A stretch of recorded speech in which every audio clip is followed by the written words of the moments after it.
सही ज्ञान ना होने के कारण उस लकड़हारे को भी बहुत दुख हुआ, लेकिन तब तक समय उसके हाथों से रेत की तरह फिसल चुका था।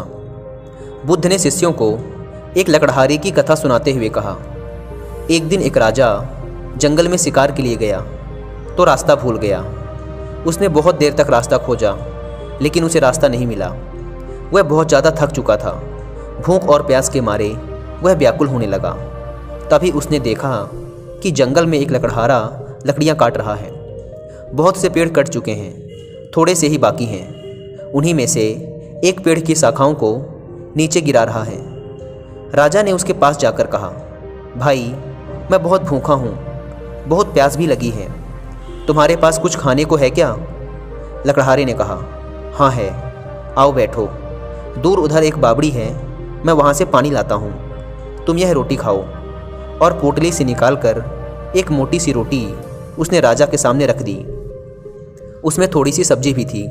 राजा ने उसको खाया, लकड़हारे का लाया हुआ पानी पिया और शांत होकर कहा, मैं यहाँ पास के ही एक बड़े से नगर का राजा हूँ। शिकार करने आया था, पर रास्ता भूल गया हूँ। लकड़हारे ने रास्ता बता दिया। राजा ने जाते समय कहा, मुसीबत के समय तुमने मेरी सहायता की है। यदि तुमको कभी ज़रूरत पड़े तो मेरे पास आ जाना, मैं तुम्हारी सहायता ज़रूर करूँगा। कुछ समय यूं ही गुजर गए। धीरे धीरे उस जंगल के सभी पेड़ समाप्त हो गए। लकड़हारा लकड़ी काटकर इनके कोयले बनाकर बेचता था। अब वह अपनी जीविका चलाए तो कैसे? वह बहुत दुखी हो गया। दुखी मन से राजा के पास पहुंचा। सेवकों ने राजा को सूचना दी कि लकड़हारा आपसे मिलना चाहता है।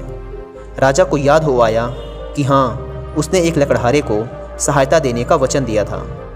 एक दिन उसने मेरे प्राण बचाए थे। उसने सैनिकों को उस लकड़हारे को अपने पास लाने का आदेश दिया। सेवक लकड़हारे को राजा के पास ले आए। राजा ने पूछा, क्यों भाई लकड़हारे, क्या बात है, उदास क्यों हो? लकड़हारे ने उत्तर दिया, महाराज, जिस जंगल से मैं लकड़ियाँ काटता था वह समाप्त हो गया। अब वहाँ एक भी पेड़ नहीं बचे। अब जीविका का मेरे पास कोई दूसरा साधन नहीं है, इसलिए आपकी शरण में आया हूँ। आपके राज्य में तो बहुत से जंगल हैं, अगर उसमें से कोई एक छोटा सा जंगल मिल जाए तो मैं भूखों मरने से बच जाऊँगा। राजा ने कहा, तुम्हारी समस्या का समाधान जरूर किया जाएगा। उसके चले जाने के पश्चात अपने मंत्रियों को बुलाकर राजा ने परामर्श किया कि इस लकड़हारे को क्या दिया जाए। परामर्श करने के पश्चात निर्णय हुआ कि शहर के दक्षिण में राजा का चंदन के वृक्षों का जो वन है वह लकड़हारे को दे दिया जाए। पदाधिकारियों को बुलाया गया। चंदन के वृक्षों का वह वन लकड़हारे के नाम कर दिया गया और उसको इस बात की सूचना दे दी गई कि आज से यह वन तुम्हारा हुआ। कई वर्ष बीत गए। राजा एक दिन अपने महल में बैठा था कि लकड़हारे का ध्यान आया। प्रसन्नता के साथ उसने सोचा कि अब तो लकड़हारा एक बहुत ही अमीर इंसान बन चुका होगा। उसने कई बड़े बड़े भवन और महल बनवा लिए होंगे, इसलिए चलकर उसे देखना चाहिए।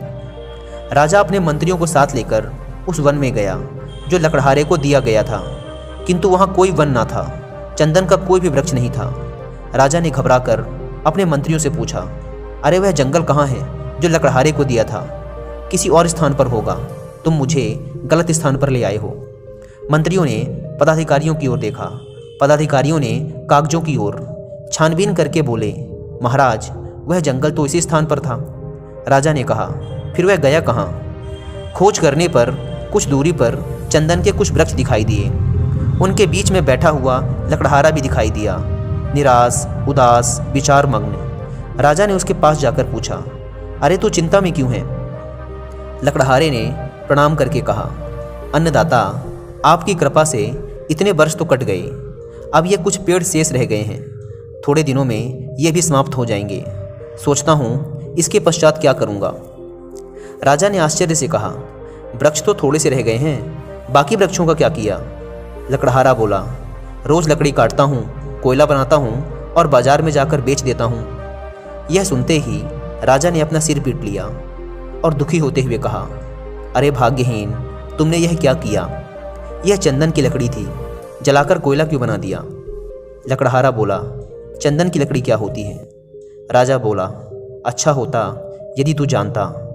अभी 2-3 हाथ लकड़ी काट लो और इसको बाजार में जाकर बेच दो, और हाँ, इसका कोयला मत बना देना।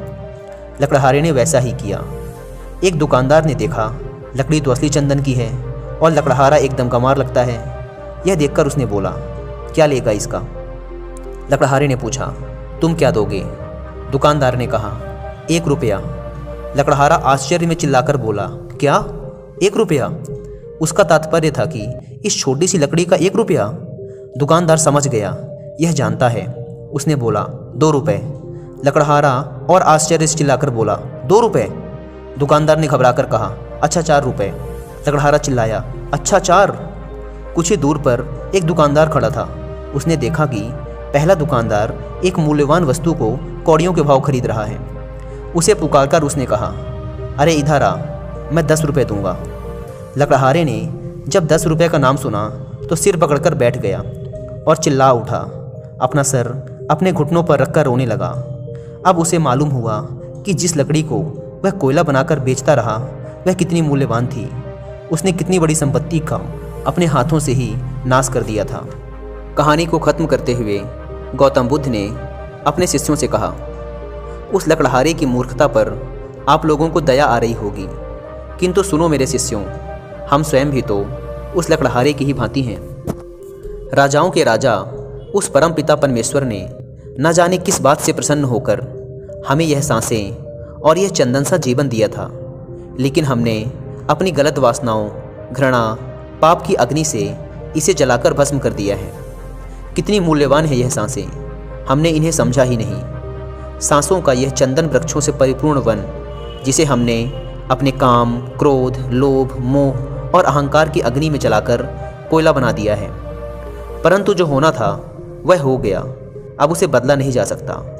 अब जो चंदन के जो थोड़े से वृक्ष, यानी कि अब जो हमारा आगे का समय बचा है, आओ इन्हीं का उचित उपयोग करें और अपने जीवन को शांति, सुख और समृद्धि से भर लें।